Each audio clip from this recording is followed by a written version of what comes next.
厨房，制饼师傅们忙个不停。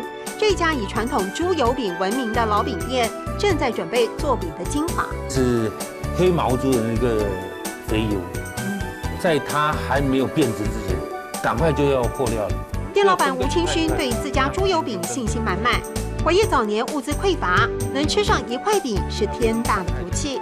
不怕肥油，就怕热量不够多。那咬了2下，嘴角可能会留下那个猪油下来。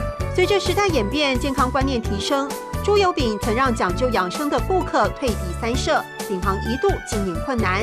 几年前吹起一阵复古风，意外的让老饼店再回春。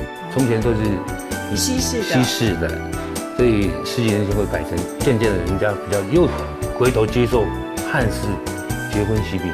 接手饼店8年多，吴清勋有套独特的经营哲学，认为吃不够的东西才会好吃，竟时常劝客人不要买太多。不要买太多，你买了太多带回去就不见得好吃了。知福惜福，老饼行不仅让顾客尝到传统好滋味，也带回莫大的满足。你呢？敌后下福，哀敌后惜福，要知道惜福。哀敌后惜福，哀敌后惜福。